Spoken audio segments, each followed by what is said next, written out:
Hello, and welcome back to Extracurricular Activities. Yes, I'm not used to saying the title yet. I'm sorry. I don't know. We're gonna continue, I guess, reading Harold's book. I don't know how much more of this there is, but you know, we're gonna be here forever. In a matter of seconds, its hand was around Shard's throat, and he was hoisted off the ground, kicking and flailing about. Oh, what's this? Oh wait, is this, Oh, what's this? One of those abominations created by humans from long ago. I don't see your kind too often. Oh, this was that creature, right? Yeah. Let alone in a school for magic. Can't believe they'd let a beast like you here to study. Oh well.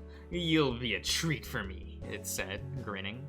Shard gasped, feeling his strength being sapped slowly from his body. Shard, you need to use your stone, now! Came a voice in his head, yes. Is this first person, it's third person. Look, it's early in the recording session. Very, very early. I'm not on my A game yet.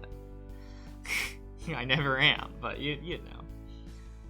Press it to the demon and say, without question, he reaches into his robe pocket, grabbing his binding orb and thrusting against the beast's chest, barking out the spell. What's this supposed to do? The creature sneered. A bright light began emanating from under Shard's paw, startling the demon holding him and causing him to drop Shard. The canine fell to his hands and knees, gasping for air as he was unable to lift himself up after having his strength sapped from his body. He glanced up to see the orb hovering in the air, glowing brighter and brighter. From the orb, Shard could see two faint streams waving, one leading to the demon and the other leading to himself. It worked, Shard mumbled. The demon stumped towards him and picked him up again, only this time by the collar of his robe, speaking, What did you do? Silence. What did you do? It shouted again, slamming Shard into the tree. As soon as he did that, he stumbled backwards and released the dazed morph. Why do I feel so much pain just now? It grumbled, staring Shard in the eye. Tell me, you beast, what have you done? You're bound to me now, Shard spoke, reaching out to grab the orb. This orb binds your soul to mine. The demon stalked closer, asking, What do you mean by this? Anything that happens to me, you'll feel the same as that I feel. Shard continued. With a roar, the demon lunged at Shard and wrecked the orb from his paw, shouting, Then I'll break this marble and kill you after I'm done. You can't, Shard yelled back. If the orb is shattered by anyone other than myself, you'll die. If you kill me, you'll die. If you try to run from me, you'll die. You are bound to me. Shard was feeling power surging inside him, and he was no longer intimidated by the creature before him. He stood, facing his adversary with a steely gaze. This creature was his now, and there was nothing that could be done about it. No, this can't be, it spoke, stumbling back and dropping into the snow. How did a creature like you? This cannot be. I've slain countless powerful wizards and warlocks over the centuries I've lived. Yet you, something with such little power. The glow that lit up its reddish body faded away into the snow-covered darkness, giving Shard almost no vision of anything. What is left for me? It asked. It had been defeated, and it no longer felt any sense of purpose. Shard had completely broken its spirit, and the demon knew that there was nothing else he could do at the time other than to submit to him. Shard was taken aback by the sudden change in mood, not expecting it to give in so easily after seeing what it had done to his teacher. His teacher? My teacher, he explained. Turning back to where the body was left, he ran over to where they were, checking his teacher first. He didn't much care for the man due to how much he treated the Moor, but at the same time, he was the one teaching Shard everything he could about magic. Oh my god, how much more? Wait, why is there just a whole ass light novel in here? Mr. Walter, can you hear me? He asked, checking to see if the man was still breathing. Upon hearing a faint breath, he sighed. He's still alive, for sure, for now. I wonder if there's others too. There are 3 other unconscious people scattered throughout the area, but the cold was becoming fierce, already having chilled Shard to his core. Whatever you are, help me move them to the school library so that they don't die out here in the cold, Shard said, looking towards the beast. I'm a demon from deep within this location, it said, but again with malice in his voice. And you expect me to help you? I could kill them all right now, and you wouldn't do anything about it. I could kill you, Shard replied, easily. Move them yourself. I'm not going to help you. The snow began to whip around violently, stinging the canine snout as the cold pelted his face. He could feel something approaching, and he noticed the demon felt it too. It was something immensely powerful. The two were instantly blinded with a bright light, causing Shard to whelp with surprise and fall back into a tree. When his vision was cleared again, before him stood an elderly man, draped in a gray robe, which a pointed wizard's hat, sitting on his head, and showed he was an exceptional. That is what that word is. Wizard. Shard recognized the man right away as the dean for the school. Dean Archivix, he said. Ah, Shard. I thought I felt you here. It seemed we've had a bit of a problem tonight, the man spoke. Yes, sir, we have. This demon here. He was cut off when the demon raised his hand and said, We can speak about it once we are inside. For now. Oh, that's the Dean, not the demon. I'm confused. You know me. Akadivix looked around at the bodies strewn about and began to mumble something under his breath. And while he did, he began making gestures with his hands. The world around them all was sucked away, but for but a moment, leaving them all suspended in a temporary darkness, like the small light that he blinded him before. And he was left without sight once again, when his surroundings flashed back to him. Only now he was feeling warmth all around. When he could see again, he was no longer outside, but he was in the school infirmary. That's what that says. Along with the people that were out in the snow and the demon.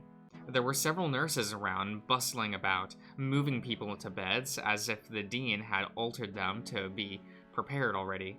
They didn't even bat an eye at the demonic creature that had been summoned in with everyone else. In the new light, Shard could finally get a better look over the demon, his crimson scaled shimmering from the flame's light, dancing across him, and Shard noted that the beast had a thick stature about him, leaving him to wonder if the wings on his back were strong enough to carry him. He stood over in a corner, with his arms crossed with a cold gaze fixated on the dean. Now then, the man said to Shard, let us discuss what has happened. Pardon me, Dean Aktivix, one woman said to him. What is it, miss? With hands on her lips, she said, Before you have your talk, let us tend to him to make sure he doesn't catch cold. His robes are wet, and we can't have him getting sick. Ah, of course. Do what you must. But be quick about it. This is an urgent matter. Shard, once you are set free, Meet me in my office down the hall. As requested, the nurses were quick at swapping out his wet robes for dry ones. On top of that, they made him drink a small vial of viscous fluid that heated up his insides. It was a remedy of sorts to keep away any illnesses he might have caught from the cold. Read more? I guess so. Let's see how this goes. Still, none of the nurses even acknowledged the demon sitting in the room, watching them all. He caught them all, thinking to himself how dedicated they all were and how he could easily break each one. But now he was tethered. He was tied to another creature, a morph no less.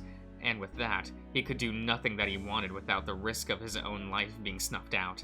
When Shard exited the infirmary, he mentioned for the demon to follow him, and once in the hall, he said, So tell me, demon, do you have a name?" He said. Shard, as he might, could not repeat what the demon said to him.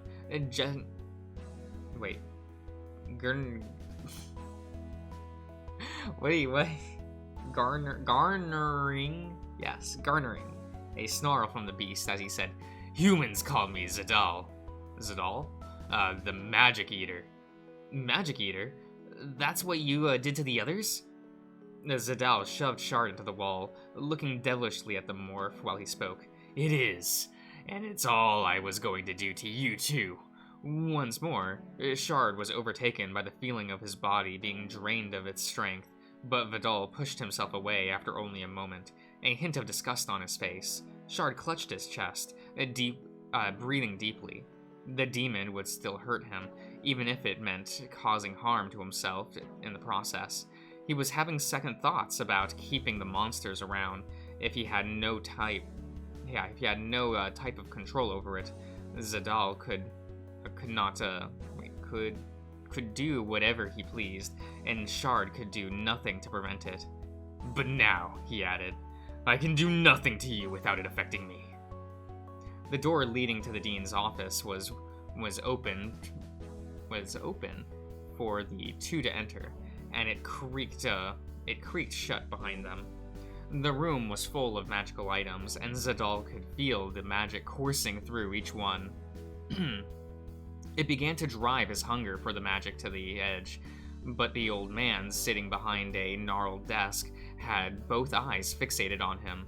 More energy flowed through the dean's body than any of the items in the room. That was enough to keep the demon from trying anything that could get him killed. So tell me what happened," the dean spoke when Shard got close to the desk. "Well," Shard started, his attention elsewhere, everywhere but the dean. I was outside near the school building, and that's when I heard something from the trees. When I went over to see what was going on, I saw the demon with his hand around my teacher's throat." "What were you doing there at this time of night?" I was going to class to get some spell components so I could practice during the break." "I see," the dean replied. "What happened next?" "He saw me and came after me next, and when he grabbed me, that's when I used this." Shard revealed the binding orb and handed it over to the dean, who rolled it around in his hand, momentarily saying, "You created this orb?" "Yes, sir, I did." "And you are the one that cast that spell, cast the binding on the demon as well?" I did." The dean stood and walked from behind the desk, eyeing both Shard and Zadal while he spoke. "Astounding! These orbs are no simple task to create. It takes years of practice to make one, and even then, there's no guarantee it's going to even work when it's used. Yet here you are, here you have created one and used it. The gods must have favored you." "Maybe they do," Shard said. "I felt a different power inside me when I made the stone, and ever since, I felt I've changed." "So, Zadal, how does it feel to have been bound to someone so new to the magic world?" the dean asked, looking to the demon. You know the demon's name?" Shard questioned. "Of course. He's been plaguing the lands for some time. and I've encountered him a few times before. He's always used some trickery to get away from me. But to finally see him captured, by a binding soul no less, it pleases me. Oh god, how much? How much is there? The demon snarled. He's lucky, old man. Can't say anyone around him is going to be as lucky, though. He crossed his arms with a smug look on his face, confident that the words he spoke were true. The dean laughed, though, causing the look of confidence to wane and drift into a look of irritation once more. What are you laughing about? He said. Oh, what a fool you are, the old man said. Shard, what all do you know about these binding orbs? Let's see, he started. Any pain I feel, he feels. So he can't very well hurt me. I can end his life rather easily. If I destroy the orb. Or if anyone else destroys it. But it requires an immense amount of power for someone else to break it. The only other thing I know is that he can't travel too far away from me, otherwise he'll lose strength, and if he gets too far away, he'll die. All of those are correct, but there is more you can do. The dean held his hand out with the orb and hovering it in his hand over it, with his other hand hovering over it, moving his hand in a clockwise motion. As he began chanting a spell, the red orb began to change color, working from the bottom and moving towards the top as it changed to a cloudy yellow color. As this happened, Zadel staggered to his feet and fell to the floor, unable to move his body as pain coursed through him. What are you doing? He roared. I can't move, and my body is on fire. The dean changed his words, and the orb changed colors once more. This time, it shifted to a gray tone, and Zadal stopped writhing around on the floor. In fact, he did not move at all. He was unable to speak or move, petrified due to whatever the dean had done. You see, the dean spoke, not stopping his hand motions. You have more control over him than you thought. You can hurt him or paralyze him. If you want, you can even heal him. There are ways to control him, but tell me. Once more, the orb changed to yellow, causing the demon to start growling in pain again. He had never experienced such pain before, and he had never felt so helpless as at the hands of a human. Do you really want to keep this creature around? He's stolen a countless number of lives and cut short the careers of many prospective magic users. He consumes magical essence from anything that may possess them.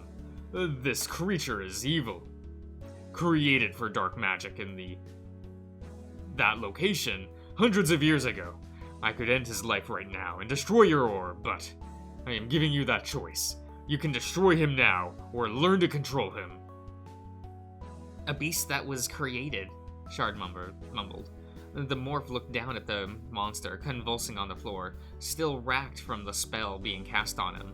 The dean said he was created from magic, the same thing that led to creation of the morphs. He felt a twinge of sympathy for him. I get to choose whether he lives or dies then, Shard asked. Yes. No matter my choice, you will respect it. Yes, Shard. I am bound to follow my word. The canine kneeled down in front of Zadal, and he could sense fear from the demon. Never since he had been spawned had his life been teetering on the brink of being taken from him so easily. I'll let him live then, he said. Maybe he can be of use to me.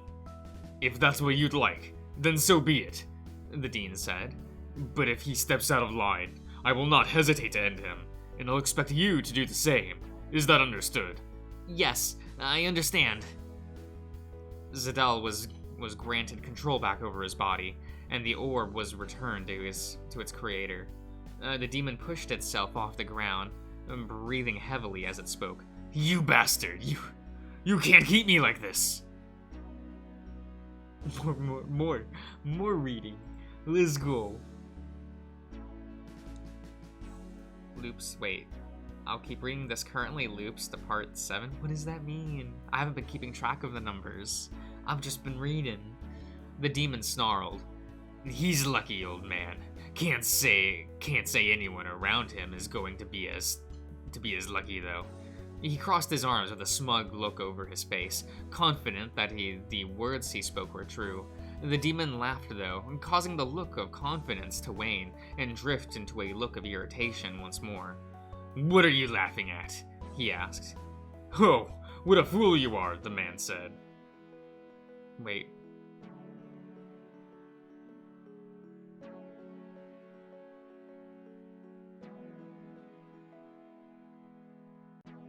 Wait. That was the same one. Even at this loops part. Okay. Okay, so now I can say no? I guess? Am I free? Am I allowed to proceed? I will do that. And I will end the part here. I hope everyone loved 2 straight parts of reading a book within a book. Isn't that fun? Anyway, I'll see you all around.